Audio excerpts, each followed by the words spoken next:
ప్రారంభించిన హస్తం పార్టీ 10 ఏళ్లలో ఒక్క ప్రాజెక్టు కూడా పూర్తి చేయలేదు. నీళ్లు దొరకని చోట తుమ్మిడిహెట్టికి కాంగ్రెస్ ప్రతిపాదన.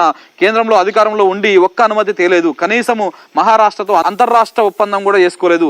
సిడబ్ల్యూసి సూచన మేరకే ప్రాణహిత చేవల రీడిజైన్ చేసినారు. కాళేశ్వరం ఆయకట్టు పైన ప్రభుత్వం తప్పుడు లెక్కలు చెప్తా ఉంది. బీఆర్ఎస్ హయాంలో సాగునీటి రంగానికి దశ దిశ పెండింగ్ ప్రాజెక్టులు పూర్తి చేసి కొత్త ప్రాజెక్టులు కట్టాం.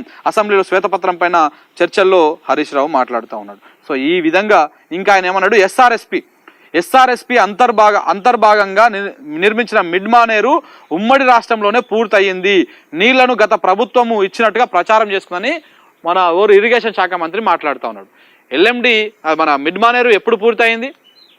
తెలంగాణ రాష్ట్రం వచ్చినాక పూర్తయింది. మీకు కావాలంటే పోయి ఈ మంత్రికి తెలవకపోతే గూగుల్ చేయాలి, అది ఎప్పుడు పూర్తయింది, దాన్ని ఎప్పుడు అదయింది అని చెప్పేసి. లేకపోతే ఆడిపోతే ఆడ కనపడుతుంది శిలాపలక ఉంటుంది. ఆయన దానికి సవాల్ చేస్తే హరీష్ రావు ఏమన్నాడంటే, ఇది పూర్తిగా అవాస్తవం. నేను ఇరిగేషన్ మంత్రిగా బాధ్యతలు చేపట్టిన నాటికి ఈ ప్రాజెక్టు పూర్తి కాలేదు. 2014 వరకు అయిన పనులు కేవలము 106 కోట్ల రూపాయల విలువైనటువంటి పనులు మాత్రం అయినాయి.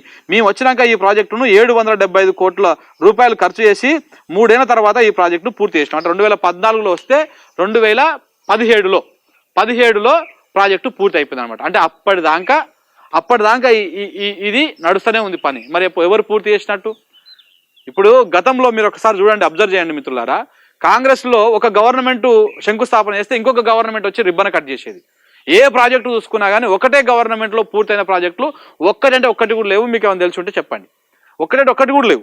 ఈ విధంగా ఉన్నాయి, ఇంకా చాలా ఉన్నాయి చెప్పాల్సినవి. కాకపోతే ఇక మనం బయట ఉన్నాం కాబట్టి కొన్ని అంశాలను టచ్ చేయలేకపోతున్నాం మిత్రులారా. రేపు నేను హైదరాబాద్కి వచ్చిన తర్వాత స్క్రీన్ మీద స్పెషల్గా ఈ కాళేశ్వరం మీద తప్పకుండా మళ్ళీ ఒకసారి మనం డిస్కస్ చేద్దాం, మళ్ళీ ఒకసారి సుదీర్ఘంగా మాట్లాడదాం. ఎందుకంటే ఆ మ్యాప్ చూపించుకుంటా ఎందుకు మారింది, ఏ విధంగా మారింది. ఇంతకుముందుకే నేను 45 నిమిషాల డాక్యుమెంట్ చేసిన, అందులో ఆ లింక్ కూడా కింద వీడియో డిస్క్రిప్షన్లో పెట్టిస్తా.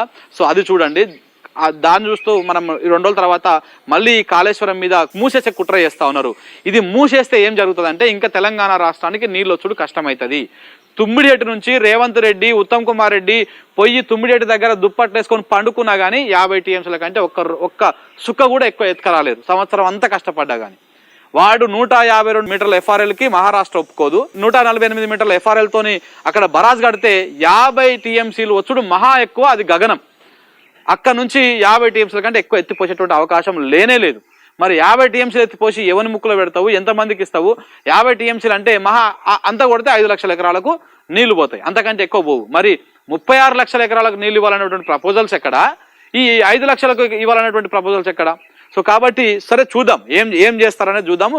100% దీని మీద మరొక ఉద్యమం చేయాల్సినటువంటి అవసరం ఉంది. తెలంగాణ పోరాటమే, తెలంగాణ రాష్ట్ర ఏర్పాటే నీళ్లు, నిధులు, నియామకాలు. ఈ ప్రధానంగా ఉన్నటువంటి నీళ్ల విషయంలో ఇటు కృష్ణానది మీద ఉన్నటువంటి ప్రాజెక్టులను తీసుకుపోయి బోర్డు కప్ప చెప్తారు.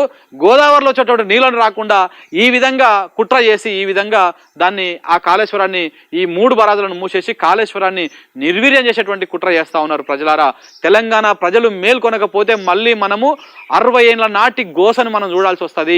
సమైక్య రాష్ట్రంలో నీళ్ల కోసం ఏ విధంగా మనం గోసపడ్డామో, ఏ విధంగా మనం ఇబ్బంది పడ్డామో, ఏ విధంగా మన రైతాంగం ఆత్మహత్యలు చేసుకొని ఏ విధంగా మనం గోసపడ్డామో ఆ విధమైనటువంటి పరిస్థితులు మళ్ళీ వస్తాయి. మళ్ళీ ఆ రోజులు రాకుండా ఉండాలంటే మనము మన హక్కు కోసం, మన నీటి కోసం కొట్టాడాల్సినటువంటి అవసరం ఉంది. ఈ కాంగ్రెస్ పార్టీకి, ఈ కాంగ్రెస్ ప్రభుత్వానికి ఆ సోయి ఉన్నట్టయితే కనపడతలేదు. మన రైతుల కోణంలో ఆలోచించాల్సినటువంటి అవసరం ఎంతైనా ఉంది.